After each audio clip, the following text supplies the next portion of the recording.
Halo guys, kembali lagi di Riko Official. Jangan lupa like, komen, dan subscribe ya. Untuk ukuran seorang wanita yang sedang mengalami masalah besar dan mungkin telah depresi, nafsu makan Anya bisa dibilang masih sangat normal. Setelah makan 1 burger keju, 2 slice pizza, 1 genggam kentang goreng, 2 potong paha ayam goreng, dan 1 gelas jumbo milkshake coklat, Anya tertidur sangat nyenyak di sofa milik Amor. Bahkan Amor bisa mendengar suara dengkurannya. Amor menghela nafas panjang. "Pur, Anya," gumamnya dengan nada prihatin sambil mengusap lembut rambut Anya. Amor lalu menatap wajah Anya yang tampak memar di kedua pipinya dan bibirnya yang juga tampak terluka. Melihat keadaan Anya yang seperti ini benar-benar mengerikan. Amor tidak bisa membayangkan bagaimana beratnya menjadi Anya dianiaya sedemikian rupa oleh suaminya.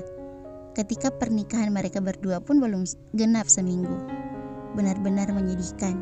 Bahkan lebih menyedihkan dari sinetron-sinetron bertema rumah tangga yang kerap ia tonton di siang bolong di salah satu channel televisi yang rata-rata temanya didominasi dengan kekerasan rumah tangga, perselingkuhan, diikuti serangkaian azab pedih karena mensolimi istri. Perlahan-lahan dengan lembut Amor mengoleskan gel khusus mengobati memar pada wajah Anya yang sedikit pun tampak tak terusik dengan perbuatan Amor. Sembari menunggu Anya bangun, Amor putuskan membersihkan ruangan apartemennya yang baru 2 bulan lalu ditinggalkan penyewanya. Ponselnya tiba-tiba berdering saat Amor sedang menyapu lantai.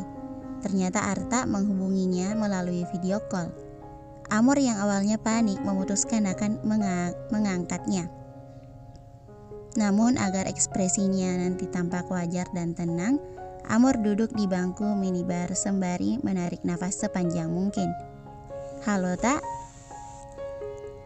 Amor tersenyum sembari melirik ke arah Anya yang masih terlelap. Lo sama Jovan sehat-sehat aja kan, Moy?" tanya Arta tiba-tiba dengan wajah memenuhi layar ponsel Amor, membuat kedua lubang hidungnya tampak terlihat jelas. Amor jadi bisa melihat bulu-bulu hidung Arta yang bergoyang setiap kali Arta berucap. Amor menghela nafas. "Sehat, tumben lo nanyain kesehatan gue sama Jovan." "Syukurlah." Arta tampak menghela nafas lega. "Kalau ibu mertua lo sehat juga enggak?" tanya Arta lagi, membuat Amor berpikir tumben sekali Arta bertanya tentang ibu mertuanya. "Sehat juga lah. Kalau si kembar gimana? Sehat-sehat semua kan?"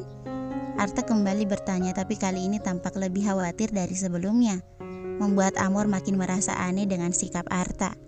"Mereka berdua sehat-sehat aja kok," jawab Amor berusaha tidak bosan menjawab pertanyaan Arta. "Syukurlah gue jadi lebih lega," ujar Arta dengan mimik lega. Tapi mimik lega itu pun lagi-lagi hanya sesaat, seolah teringat sesuatu yang terlewatkan, yaitu bocah laki-laki 8 tahun keponakan yang sekaligus anak adopsi Amor dan Jovan. Membuat Arta bertanya lagi, "Kalau Marlon gimana?" "Marlon juga sehat, Om Arta." Amor menyahut gemas. "Tumben banget lo nanyain kesehatan seisi rumah gue. Semua ART gue gak sekalian lo tanyain juga. Kucing gue, lovebird Jovan, kadal Marlon." Amor balik mencecar. "Ya elah madam, masa enggak boleh sih gue care sama kalian? Masa enggak boleh?" timpal Arta. "Abis lo aneh sih."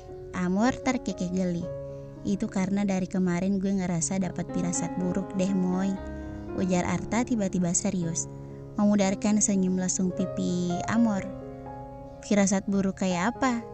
"Pantat gue kedutan mulu dari kemarin," jawab Arta nyaris membuat Amor terjengkang dari bangku tempatnya duduk. "Pantat ayam kali kedutan." Tawa Amor pecah menertawakan cara Arta memperoleh firasat. Boleh percaya boleh enggak, tapi jujur ya, itu emang salah satu kelebihan pantat gue selama ini. Gue selalu sembunyikan karena gak pengen viral aja. Arta memasang wajah kesal karena Amor tak henti-hentinya menertawakannya hingga menangis. "Nggak lucu dong kalau tiba-tiba gue diundang masuk TV, ditonton satu Indonesia Raya, lalu disuruh lepas celana cuma buat nunjukin gimana caranya indera keenam gue bekerja." Tambah Arta absurd. membuat ponsel Amor sontak merosot jatuh beserta pemiliknya yang kehilangan keseimbangan karena hendak menangkap ponselnya. Kibo gila, HP gue sampai jatuh nih. Amor kembali duduk di bangkunya. Namun manik matanya sempat menangkap Anya yang kali ini tampak sedang mengigau dalam tidurnya. "Jadi karena itu lo absen atu-atu seluruh anggota keluarga gue?" tanya Amor. Di sisi lain ia merasa tenang karena Anya tampak tidak terusik dengan kegaduhan yang ia buat tadi. "Karena beta sayang kalian semua," sahut Arta menirukan aksen orang daerah Indonesia Timur. "Makanya kita bisa punya kontak batin toh." Amor tidak membalas ucapan Arta, malahan kembali menatap ke arah Anya. Firasat buruk yang Arta dapatkan memang terjadi dan itu karena apa yang telah menimpa Anya. Amor sebenarnya ingin segera menceritakan masalah Anya pada Arta. Tapi Amor urungkan, teringat pesan Anya sebelumnya. Tapi Amor ingin memancing reaksi Arta jika ia menanyakan perihal Anya. Kalau soal Anya, Amor bertanya dengan nada hati-hati. Ia tidak ingin membuat Anya terbangun. Mendengar Amor menyebut Anya, Arta tertawa kecil, getir untuk menyamarkan sorot mata terlukanya ditinggal kawin Anya. "Gue sebenarnya juga khawatir soal Anya," ujarnya pelan. Amor terdiam, dalam hatinya berperang. Seharusnya ia menceritakan soal Anya, tapi gue gak berhak, Moy. Arta makin sendu. "Tak, karena gue laki-laki, Moy," ujarnya dengan suara sedih, makin membuat Amor merasa bersalah. "Gak pantas pakai sepatu berhak," nambahnya disertai tawa karena berhasil mengerjai sepupunya. "Garing banget deh lo." Amor terkikih mencibir kelakar Arta yang sudah biasa ia dengar sebelumnya. "Ngapain juga orang lagi honeymoon gue khawatirin?" Arta menghela nafas panjang. "Karena kalian semua baik-baik aja, gue bisa tenang," lanjutnya tapi tampak murung. "Tenang pala lo Kibo, kalau lo tahu hanya lagi dapat musibah besar, lo pasti kejang-kejang," batin Amor sambil terus berpura-pura. "Udah ya, gue tutup, gue mau nguras kolam lele, sampai jumpa minggu depan," ujar Arta akhirnya berpamitan. Minggu depan adalah saatnya ia kembali ke Jakarta setelah seminggu mudik berlebaran di Bandung. "Oke. By the way, salam ya buat tante sama om ya, tak?" Arta hanya mengiyakan dengan tersenyum lebar sebelum menutup video call. Amor menghela nafas sesudahnya, bukan nafas lega, melainkan karena nafasnya terasa berat. Berat karena beban dari Anya yang memintanya untuk bungkam. Setelah Arta pergi, giliran Jovan suaminya yang memanggilnya melalui video call. Amor menepuk keningnya, suaminya itu pasti akan langsung curiga mendapati istrinya malah ada di apartemen lamanya, bukannya di mall seperti alasan saat berpamitan. Tidak kunjung diangkat, Jovan mengirim pesan. "Kenapa nggak diangkat sayang?" Amor berdiri lalu mondar-mandir kebingungan. Suaminya kembali memanggilnya via video call. Kalau ia tidak kunjung menjawabnya, Jovan justru makin curiga dan ia tidak ingin berbohong lagi. Amor membukanya dengan senyum lebar, menatap wajah suaminya di layar ponselnya. "Kamu di apartemen?" Jovan segera saja sudah menerka keberadaan istrinya, sudah hafal betul dengan setiap sudut ruangan apartemen istrinya. Amor meringis lebar. "Kenapa tadi bohong, bilangnya mau ke mall?" Jovan menatap istrinya dengan tatapan penuh selidik. Amor mengusap wajahnya yang tersipu malu karena tuduhan Jovan benar. "Itu karena sebenarnya aku wajah Jovan tampak kian curiga dengan cara bicara istrinya yang terbata-bata.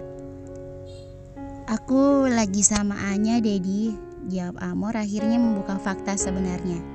"Anya?" Kening Jovan berkerut mendengar jawaban istrinya. Amor meringis sambil mengangguk. "Anya dan Pasha?" tanya Jovan lagi memastikan. Amor menggeleng keras. "Anya saja tanpa Pasha," ujar Amor tanpa bermaksud berteka-teki. "Loh, bukannya mereka berdua harusnya sedang bulang madu?" Amor menggeleng kembali, makin membuat Jovan kebingungan. "Dedi kesini aja ya, kita bicara di sini." "Kenapa?" "Pokoknya nanti aku ceritain semuanya setelah ketemu." "Oke, sekarang juga aku ke situ. Tapi sayang nanti pura-puranya sengaja aja ke apartemen ya kalau Anya nanya kenapa Didi datang. Pinta Amor terakhir kali dengan merendahkan volume suaranya dan Jovan dengar begitu mudah mengerti maksudnya. Oke, ada lagi? Tanya Jovan mengingatkan. Amor menatap ke atas ingat apa yang telah ia lupakan hingga ia teringat dan berkata, kalau Dedi gak keberatan tolong bawain selimut, spray sama belanja bahan-bahan makanan ya please. Kening Jovan kembali berkerut karena segambreng titipan dari istrinya yang harus ia bawa serta udah itu aja. Udah, thank you my sunshine. Amor sempat-sempatnya menggombal. Dasar kamu kalau ada maunya aja gombal. Jovan bergumam sambil tersenyum tipis sebelum menutup video call. Setelah menutup pembicaraannya dengan suaminya, Amor memandang Anya kembali sambil menggeleng pelan. Sorry Anya, demi keharmonisan rumah tangga gue harus jujur sama Jovan. Bersambung, thank you for watching.